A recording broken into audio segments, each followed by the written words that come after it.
Go ahead, Charles. All right, guys. Thank you guys for tuning in. Sports Leaders podcast. We're going to be talking NBA today. And we have a special guest, Zachary Jernigan. Zach, go ahead and introduce yourself. I'm Zach Jernigan. I played high school ball, a little bit of college, and a little bit of pro. I'm trying to. But yeah, that's me.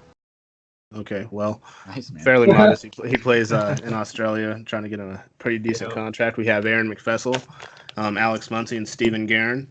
So we're going to start this off. The first question that we have is, can the Nuggets keep up the pace that they're going? Number one in the West.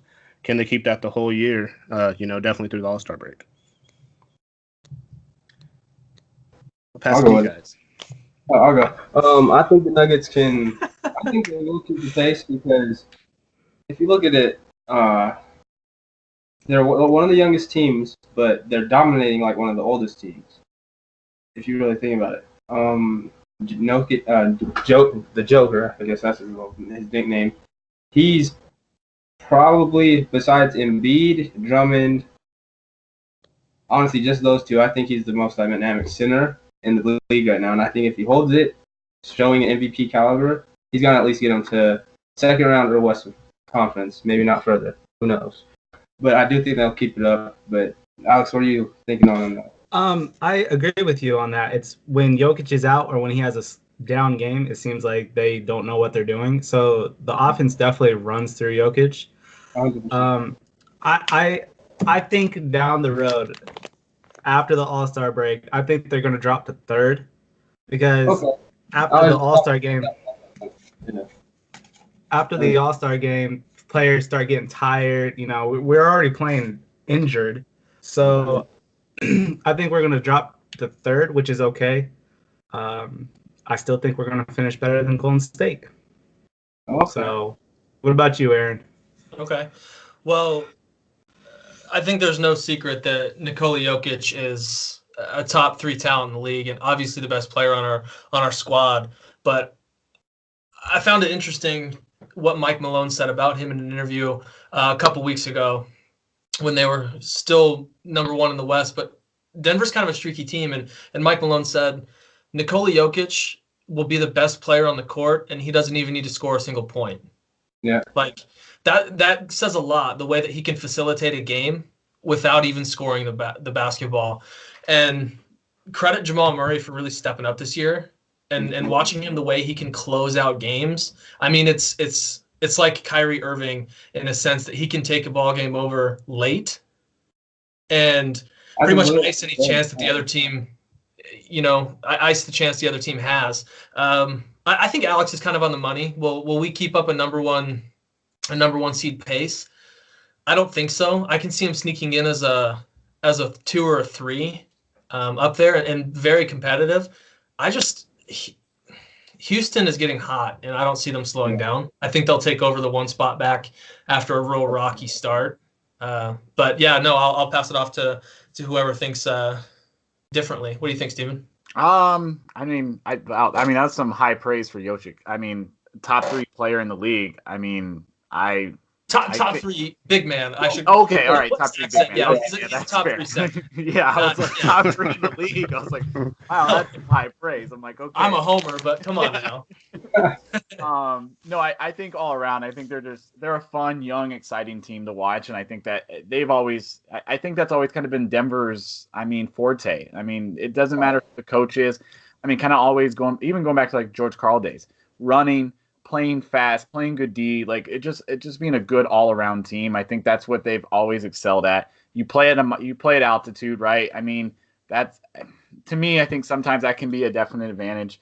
Some nights, especially if you got a team coming off a back-to-back or a long road trip or something like that, they've got to come into Pepsi Center. That's a tough environment to play. I think the fans are finally back, which is good for the Nuggets. I mean, just overall fan support's back for the Nuggets, which they kind of struggle sometimes for that fan support, but I think it's starting to come back now that they're consistently been in first place. It doesn't seem to be a fluke. I think they're definitely going to be a tough out for any team that gets them in the playoffs, regardless of what seed they kind of end up with. I don't think they'll keep up with the number 1 seed pace.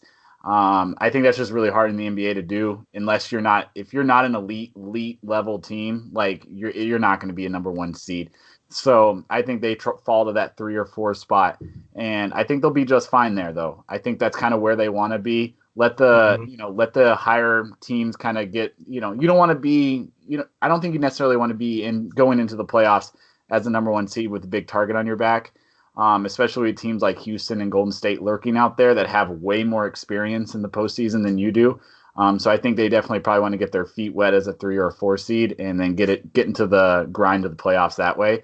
But I think Western Conference Finals is easily attainable for the Nuggets. I agree. I think they're a really good all around team, and I think that still wins in the NBA. I think a lot of people think that like the new NBA is run and gun, you're taking threes all day. I think the style the Nuggets play can definitely win in the playoffs for sure. I want to jump back in real quick, and then I want to pass it off to Zach and see what you think. But what's so exciting to be a Nuggets fan right now is look at who's on the bench right now who's not playing. Oh yeah. I mean, you've got Michael Porter Jr. who hasn't played a minute in the NBA yet, but it's exciting to know what his potential could be, and the fact that we're not desperate to get him on the court. There's no reason to push him. You've got Isaiah Thomas, who is a game changer when he's healthy. I mean, he's a game wrecker. Yeah. And Will Barton, he's still hurt. I mean, what do you think, Zach? What do you think about the talent they have on the bench? No, I agree with you. The Nuggets are, when it comes to depth, they definitely have it, including for younger players and older players. When Millsap, his presence brings a lot that people really don't see. Like on the Hawks when he used to play, he was honestly like a 20 and like 9 or 10 rebounds kind of guy. Now he's kind of took a role of I do what I can just to get wins because this young team can actually achieve that, But yeah, I'm just looking at the roster quick. Another person that I think has been actually sparking up the whole NBA is Mikal Beasley. He's he's a player that I feel everybody overlooks. He's always been on the bench. He's been in the league for 2-3 years, I think. But yeah, he's 6'5". It says he averages 9 points, but over the span of I think the middle of December to now, so about 2 to 3 weeks, he's averaged literally 21 points a game. Off the bench, not 6 man, just a role player. That's solid. So, Charles, what do you think about the Nuggets as well? And then we'll move on to another topic as well. Yeah, no. So I think they can definitely be, that top 3, like everyone said. Seems like a general consensus. Top 3-4 seed. When playoffs come, don't know if they're going to keep the first. However, they've held their offensive rating to 6th, and as well as their defensive rating top 10 all season, with pieces and parts ever so often, sometimes even together, being out. You had that one stretch just recently where you had, and Will Barton's still out, where you had 2 other players out for 3 to 5 weeks, I believe. Mm-hmm. But they still maintain pace, like you guys said, because there isn't. If you lose Steph Curry, his backup isn't going to be Steph Curry, And that's nothing to take away from Jamal Murray. That's nothing to take away from any of the players on the Nuggets. That just goes to show through coaching and game plan how much better theirs is than I think a lot of other teams. Yeah. They actually remind me a lot of the 2013 Seattle Seahawks. I know that's a Homer thing to say. Yeah, here we go. Come on, it's the NBA one, and we're bringing in. All right, buckle up. We got the seatbelt here. Get on, fans. You guys are ready for this. Reason being is because they're overlooked, and even if they kept the number 1 seed, no one would talk about them as much as they should. What I mean by that is they would be talking about Golden State. Oh well, Golden State's number 6 or 7. What are they going to do when playoffs come? Because they have the experience. They have that persona. They have that Peyton Manning 5,500-yard season. No disrespect, Broncos fans, kind of disrespect. They would be talking about Houston. Houston, oh, well, they're going to come in there and they're going to have that Cam Newton type of lovability to them. Just glam, glitz, and everything that you want in a team. And the Nuggets are, even though they're probably going to be top 3 or 4, even if they maintain the 1 seed, will be slightly going under the radar. Just like, yeah, all right. And then you see teams start falling off. And I think eventually we'll be in the finals talking about, hey, why are these guys here? Yeah. Right. Kind of one last thing that I want to mention, because I can't stop thinking about it, is, like Zach said, the depth that the Nuggets carry and what a mismatch that creates for opposing teams. Like, you look at teams like Golden State and Oklahoma City, who are threatening for a 1 seed, and I don't think they match up very well against the Denver Nuggets. What they do isn't flashy, but they spread the floor really well. They can go small, they can go big, they can play fast, or they can slow down the pace to their speed. I mean, it's, and credit the coaching staff 100%. It's a mismatch when you play the Denver Nuggets, and people are underestimating them right now. That's for sure. I mean, one thing people have to look at also is that the new age NBA is all about offense. Denver actually has defense, and that's what makes them the team that they are. Because, yeah, they can put up points, but they're also going to stop you from putting points up. Yeah. Or they'll match your points. Yeah. And they have someone else who came, who was hurt for the last December, who averages 22 or so points, is Gary Harris. We didn't even mention him. I think he's honestly probably the star of the team besides the Joker. Jamal Murray's second year, so he still has to grow, but it's Gary Harris's 6th year. Mm-hmm. Yeah, it's now or never for Gary Harris, And he's been doing it now and never since last season. So. Yeah. Right. Yeah. And people are saying, oh, the Nuggets, they're still a year out. Well, we were all saying that a year ago, and here we are a year later, and we're at the number 1 team. So I think we all have pretty good points, and all have a fairly rounded consensus on that. In terms of the Nuggets, maybe not where they'll end up, but definitely where seed-wise where they'll end up. Mm-hmm. So the next topic we have for you guys is Harden deserving of another MVP? And I have a non-like argument for this, so I'll let you guys start it, and I'll kind of chime in at the end. Who's up? I'm kind of in the same boat as Charles, so I kind of want to wait and see what you folks have to say. Save your firepower. I guess I'll go. I'll go first, right. and you guys can kind of follow in after me. I'll be kind of short and sweet. I mean, is there a player right now in the league that's playing better than James Harden? I mean, he is taking over every single game that he plays in. I mean, he's almost willing himself to get the Rockets, back to where they were last year, like single-handedly by himself. I mean, he's putting up 35-point games like it's nothing. It's easy. And like, if I had to compare him to kind of the way his style of play is right now, I mean, Kobe Bryant. I mean, that's what he looks like. I mean, it looks like he is such an ease, like in terms of scoring and the way he's playing. I mean, I'm serious. Like, I mean, call me crazy, but like, I mean, he's making it look easy right now in a league that, 35-point games I get are not as maybe. I mean, they happen more often nowadays, but I mean, like, what was that? 10 straight games, 8. Like, I mean, it was a ridiculous streak in the way he's playing. Yeah, he travels a lot, but oh well. That happens. But no, I don't think there's a better player right now that's leading their team other than James Harden. So I think easily he should be up for MVP again this year. I agree with that. The one thing that I didn't tell Charles, Alex, or Aaron this before, once you hopped on, Steve, but the one person who I think is more deserving of it, just because how he's played in December, that's basically how James Harden is playing. He started picking it up in December because they were a 14th ranked team at the beginning of December. Now they're 4th. But besides the fact, the person I think deserved it, I'm not saying just because he's my favorite player or whatever, but I honestly think Paul George should be in the talks. He's averaging 26 points, right?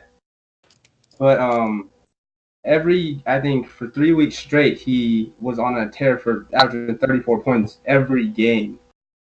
He's the second highest with as many more 30-point games than anybody. You know who's first is James Harden, so I'm not saying he's not going to win it again. I just think anybody who's deserving is Paul George. His defense, he's been defensive player, runner-up, player of the year, and on defensive first team his whole career, and no one gives him anything, you know. But other than that, I feel James Harden should be, if he has to be MVP, or he has to take the Rockets somewhere. So if it comes to two people, it should come down to James Harden and Paul George, is what you're saying. For me, I know no one else would say that. That's just how I look for Paul George. But honestly, I'd have to do it. I'm gonna read my top 5. Just click it. I'll let someone else take over. So probably right now, today, I'd put James Harden. My sleeper is Paul George. James Harden number 1. No, this isn't ranked. Okay. Oh, this isn't ranked. James Harden is Paul George, Giannis, LeBron, and then I'm obviously gonna put who was I just saw? Where is he? Oh, and Joel Embiid. Sorry. I think those are probably the 5 that Paul George could be issued, but I feel people overlook him more than they overlook Mountains. Doesn't he have a player on his team that's like? I was gonna say. So you're gonna take Paul George over Russell Westbrook? Yeah, like Westbrook's not having a better year. I would, because of his play style. Where is Russell Westbrook went without someone? Where does Paul George ever went? Yeah. Hold up. Fresno State. Like, who cares? Paul George has taken. People don't remember this probably, but Paul George, when he was on the Indiana Pacers, took them to the Eastern Conference Finals 4 times in a row. Yeah, I mean, Paul George. Who did they run into? I'm just saying, he's held his own being a star of a team. Jim Kelly took the Buffalo Bills to 4 back-to-back Super Bowls. And you guys can tell who our NFL one is. But all right, so let me say something. So I think James Harden is gonna win only because of his numbers. Okay. After giving it some thought, Giannis, I think, should win, if not LeBron James, because look what LeBron James has done. Like, you could seriously look at LeBron James and be like, okay, the LeBron James effect is real. Oh, Of course it's real. It's been real for every 16 seasons he's played in the league. Let me tell you guys, for James Harden, you take away his free throws, does he still put up those numbers? No, absolutely not. The dude goes to the free throw line more than anyone and is scoring 15 to 20 points just from free throws. That's not impressive. Is that a bad thing, though? Yes. Why? Why is that a bad thing? I'm not even a James Harden fan, but why? Okay, it's not a bad thing it's for the NBA's sake. That's why it's a bad thing. No one should be going to the free throw line getting 20 points. Why? That means he's good. That means he's drawing fouls. That means he's doing a lot more on the court. That's a good thing. Alex, what you're alluding to is the fact that the NBA officiating is a raging dumpster fire. But we all know that. He's like James Harden, yeah. Like, right. Well, James Harden. I think Alex is on the right track here. I think this segment should be called "Who Are We Going to Give LeBron James's MVP award to this year?" Yeah. Like, Giannis deserves to win this award. He's the best player on the best team in basketball right now. Period. Like, the dude's averaging 26 points per game, 12 rebounds, and 6 assists in Milwaukee.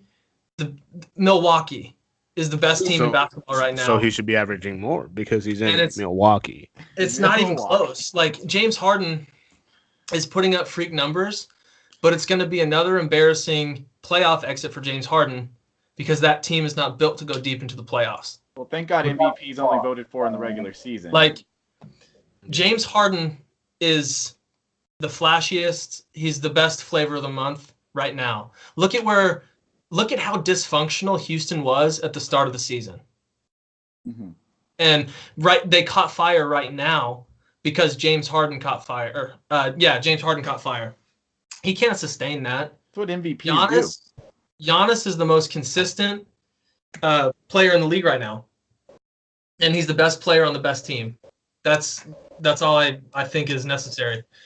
Yeah. Go ahead, Charles. Shifted into low gear. Steve, you told me to call you crazy, so I will call you crazy. I don't Okay. think James Harden is worthy of anything unless we have a one-way player award. Then hey, Yeah. congrats, James. You go send it to Houston now, first class. So we continually look over this man, who I believe is deserving of an MVP because James Harden isn't. I'm not gonna say many stats other than, oh man, he's leading in 3 points made. Oh, but he's not top 5 in 3-point percentage. Yeah, it's taking his So team he's to shooting his team out of the game and then having to drive the lane and get those free throws, as Alex talked about. That's a good That's point. what James Harden does. Early career Russell Westbrook is exactly who James Harden is, with a little bit more scoring talent. Yep. But going back to Russell Westbrook, this man is still averaging a triple double and is just getting batted away. Right. So 21 points a game, not shocking, or not something that you want to be like, oh man, that's awesome. But then you turn around, 10 assists, so that's 31 points a game, or 41 points a game. I'm sorry. And then he's getting the ball back 11 times. This man continually is the ultimate facilitator, and he's not worried about his numbers. In terms of, he's not worried about scoring 50 points a game. That's a joke. No. He's not worried about scoring 50 points a game. He knows he has Paul George to do that for him. He plays defense, he plays offense, and if there was a special teams in the NBA, he would play that as well. He is the ultimate, most valuable player. You take him off of that, and Paul. Not the team. What is he going to He's get? not. Like Russell Westbrook. We're gonna find out. It's gonna be them and the Nuggets in the. Well, no, I agree with you now. Championship. I agree. That's a good call because I feel Paul George is. Yeah. Because Paul George is great, but Paul George is Scottie Pippen needing his Michael Jordan, and Russell Westbrook for him is Michael Jordan. In that sense of the star, the go along star. So James Harden's a waste. We put him in the playoffs. Think about this, okay? Playoff scenarios or final scenarios, either one. Jimmy Butler, if the Sixers make it. Bradley Beal, DeMar DeRozan, Klay Thompson, which throw away these last 30 games that Klay's played for. We'll just joking. 15 seriously. Klay Thompson, CJ McCollum, and Avery Bradley. These are people that James Harden's going to have to guard. James Harden, you have to guard. You have to play defense. I know you don't know how to do that. Watch any other shooting guard in the league. Watch any other point guard in the league. They'll show you. You'll learn. That's my thought. Sorry, James. All right, you can go to the next topic with that. That's Go ahead. Wow. Go for it, Aaron. Take it away. That was pretty damning. Wow. Russell Westbrook was so he's averaged triple doubles 2 seasons in a row, correct? Last season, he was the best player on his team. That was a mediocre 6 seed. It takes a Paul George, albeit with Russell Westbrook still putting up those same numbers. It takes a Paul George to make Oklahoma City a serious contender. He was there last year. A healthy Paul George, I don't think he was in a rhythm last year, in all honesty. And the year before that, They had mellow problems. Okay, that's a good point. But That's a good point. it takes a healthy, productive Paul George to make Russell Westbrook relevant in today's NBA, because we know what he's going to do. He's a statistical freak who's not going to win anything in the playoffs. It's, to me, the MVP is a regular season award, and you're absolutely right. But oftentimes it goes to a regular season player who doesn't get anything done when it matters. Mm-hmm. And that's I'll Even more reason to give it to Russell Westbrook. All right, Russell Westbrook, enjoy your second MVP award when you're sitting at home in the playoffs. That's a good consolation, I guess. In all seriousness, are we having a different conversation about James Harden right now if they win Game 7 last year and they go to the finals? No, because they probably beat that Cavs team. If they have Chris Paul, they would have won the whole thing. Because they probably beat that Cavs team. They beat Golden State if Chris Paul was there. But it doesn't matter. He is still a one-way player. That's my largest argument. So I don't think he sucks. No, I think James Harden is a top. 10 player in the NBA. Okay, I'm not gonna say top 5 because you have to play defense.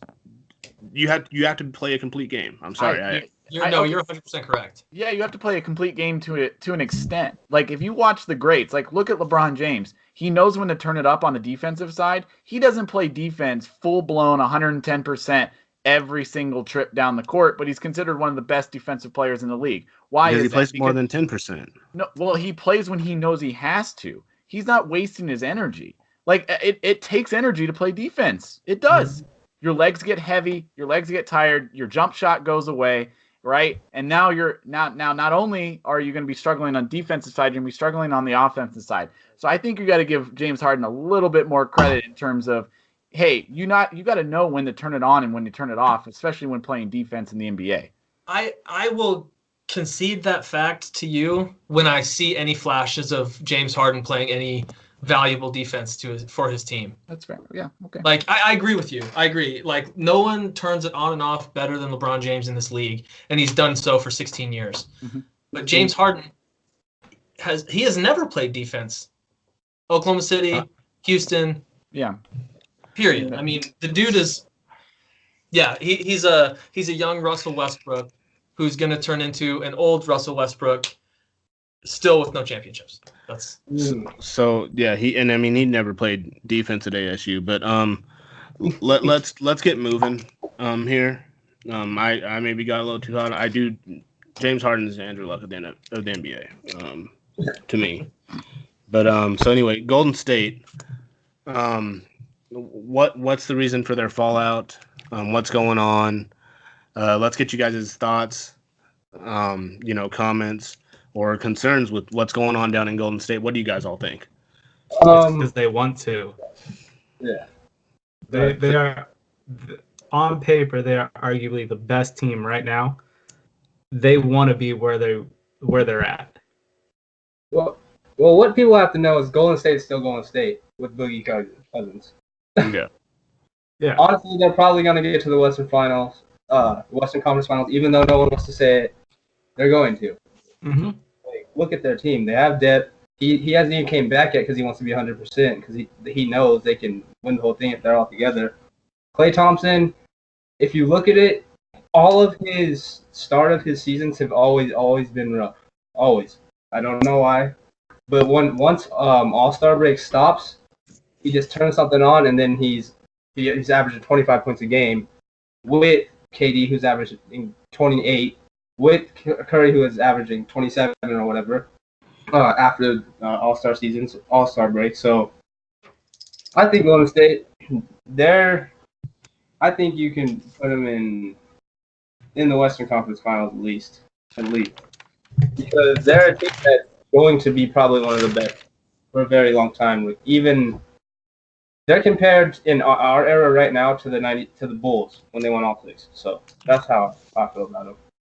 I think there's this really weird stigma going around the NBA right now because we're talking about what's going on with Golden State and their fallout, and they're second place in the West right now. I mean, that's considered a fallout to Golden State. And any other team, that would just be, let's see if we can't maintain this pace. But it's a very interesting dynamic in the fact that Golden State has never looked more vulnerable than they do right now. They are a very beatable team, albeit they're not 100% healthy right now. But there's some serious dysfunction going on in Golden State, especially at home. This is supposed to be the most dangerous team to play in the Bay Area, and they can't get it done at home with 20-point leads. Because their fan base sucks. Never mind. Yes. Sorry, Golden State fans, but no, I'm not sorry. I think what needs to be noted here is when that team won 73 games and has since won 3 titles, that was we know what it takes to win championships, and we're going to put egos aside, except for Draymond Green because he does whatever he wants.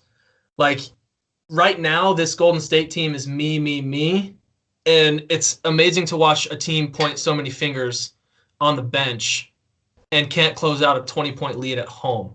You're supposed to be the best team on planet Earth. Yeah. That's a good one. Do you think they're going to get to the Western Conference Final? No, Ooh, I don't. yeah. I think they're going to go out in the second round to a overachieving lower seeded team. Honestly, I could see, because I don't see Oklahoma City maintaining this pace either. I see them dropping down to maybe a 5 or a 6 seed. And I would take Oklahoma City in a matchup against Golden State in the finals, Oh, yeah. or I'm sorry, in the playoffs. I would take Denver in a 7-game series over Golden State in the West. I mean, I just don't see it. And if they do, I don't see them making the finals. Not to mention you've got a Lakers team who's going to be there when LeBron James is healthy. They're going to be there, and they'll be competitive. It's the craziest time in the NBA ever right now. It is, absolutely. Alex, Steve? I'll go. I'll go. Yeah, go ahead. Yeah. Go ahead. I mean, I think it's flat out. I think Golden State's just bored. They're bored. That's what I'm saying. They're bored. They have nothing. They know the regular season means absolutely nothing to them. It doesn't. Yeah, they know. Hey, when the playoffs come, that's our time. That's when we're gonna shine. These guys, I think they're creating the dysfunction to just, like, I don't know, make things exciting. I really do. Like, I think that they have nothing better to do right now. I mean, they're gonna be in the playoffs. They're gonna be a high seed. Top 3 at least, right? And they're going to get in the playoffs. They're going to turn it on. Steph's going to do what Steph does, and he's going to turn that team around. Oh, yeah, they have Kevin Durant as well, who, I mean, come on, who can guard him? He's probably the toughest person to guard in the NBA in terms of just everything that he can do. And, yeah, they're bored. They don't care. They'll wait. Talk to me in June when they're in the NBA Finals again, and they're probably going to be playing either Boston or Toronto, and they're going to work Boston and Toronto, and they're going to win another championship. Flat out. End of story. Next. I mean, I don't think they're going to win the finals, but they are where they want to be. Yeah. I mean, they are not worried at all. They're like, you know why they lost to LeBron? We blew out 20 points. Who cares? You know why they lost to LeBron in 2016? It's because they went 73-9. That's why. Yep, they extorted all their energy in the regular season. I completely agree with you. Right, yeah. And so they have no reason to be. Like, if they fall to 4th, who cares? They could be the 8th seed, and they'd still be favored in almost every game. Right. In every playoff series. If that's their attitude during this season as professional athletes, it's sad. And Charles, as a former athlete yourself, and Zach, as someone who's played pro sports, what does playing lazy do to your game? It develops bad habits. But if the whole team's on board, hey, like, let's go on a boat. They're dogging it, and they're thinking that they're going to cruise into the Western Conference Finals, and they think they can just turn it on like that. They can't. But they can. 4 or 5 months. They've done it. If this was the NFL, I'd agree with you, Aaron. But because we play, 80 whatever games 82. In the NBA, 82 games in the NBA. Thank you, Zach. They have plenty of room to just be like, okay, well, now we'll start the key. 4 or 5 months of underachieving and pointing fingers and creating all this dysfunction, it's going to affect chemistry in that locker and on the court, and it's gonna create bad habits that is not going to win a championship this year. It's not even going to get them to the Western Conference Finals. This is a selfish and a very vulnerable team, and they can get beat. There's blood in the water right now surrounding the Bay Area. This is also a gold medal team, Aaron. Yeah, they would win the gold medal in the Olympics by themselves. Yeah. This is the world team. It's not going to get it done. Like, what's all the hype surrounding Antonio Brown right now? You know, culture beats talent when talent has no culture. Okay. That's it. That's Period. a great quote. I'll get it tatted on my body, but I don't think the Golden State Warriors care. Yeah. You said it yourself, Aaron. The Golden State Warriors are second in the West. Okay, so when they have a bad game, it's like when LeBron has a bad game. LeBron can throw up 18, 8, and 6, and we'll be like, wow, tough night for LeBron. When if Juan Hernan Gomez did that, we'd be like, wow, next All-Star. Look out, guys. Do you see what I'm saying? Like, they're on cruise control, at 68 when the speed limit's 65. So they're just above there. But when they need to kick it up, they'll take it off. They'll put the pedal on the metal, and they'll be in the talks at the end of the season. There'll be someone there. This team, they're going to make the playoffs. They're going to be competitive. They can't win at home right now. That's sad. You're supposed to be the world team, best team on planet Earth right now, and they can't win a game at home with a 20-point pad. Like, come on. You're a professional athlete, and at the very least, you should have more pride than that. Yeah. I mean, I feel that. I'm not going to argue. This is sad that this is a team that we're all revering as, this juggernaut, in which they are. They're all very talented, but it's not going to get it done. They won't be strolling off the court with 4 rings. Not this year. I agree. Not this year, but playoffs, they're going to show who their real face is. Regardless of chemistry being gone, because that's how, you're right, they're professionals. And when it's supposed to, you're supposed to kick it on, I think those teams are going to kick it on, because KD isn't going to not do what KD does. Steph is going to do something amazing. So, I honestly think Klay Thompson is the best shooter in the NBA. So, he's going to do something to lift. One of those players, just one of them, can lift them higher than anywhere. Because it only takes one player, usually. In the older days, it was mainly one all-star. They have 3, potentially 4 at Boogie Cousins if he continues. I mean, and Draymond Green. They literally have a gold medal team. They are the best in the world. And until someone proves them wrong or proves us right. I feel someone will. I don't know who, but someone is going to shock the hell out of them. But I don't know. In a 7-game series, it's going to be tough. Last point I want to make. I'll make it short and sweet. Nobody's talked about it. I'll say it right now. The winner of the finals this year is coming out of the Eastern Conference, and it's going to be the Milwaukee Bucks. Whoa. Okay, I honestly think that got if deep. the Sixers get what with the program, the Sixers I think they're the toughest team to beat. I really do. In the NBA. In the Sixers? In the Eastern Conference, yeah. Ben Simmons is a 6'10" point guard. I think the Celtics are the class of the East. I agree with Zach. I think when the Sixers can put their pieces together. Just adding Jimmy Butler got him to the championship, basically. Jimmy Butler's not even going to be there at the end of the year. That's what you think. He's going to be on another team. It's all rumors. Man. What's inside their locker room is what is inside theirs. They know they're a contender. They're going to do it for this year. They're going to do something. Simple. They'll get there. I think they'll get to the Eastern Conference Finals, but I think Milwaukee's they're just a great team. You want to talk about home court advantage? Yeah, the Celtics have not lost this whole season. I'm pretty sure at home. A couple times, but still. That's the one building in the NBA I wouldn't want to go to in the playoffs. Oh yeah, that's a scary atmosphere. Yep. So, any last thoughts? That was a great way to end, Aaron. Yep. No, I think. I guess not. Well, yeah. I think that was helpful. Zachary, thank you for coming on and being a guest. Thanks, brother. Thank you, Zach. All you guys tuning in, man, like, comment, and subscribe, please. Follow us on Instagram as well as Twitter. All right. Thank you, guys. Thank you.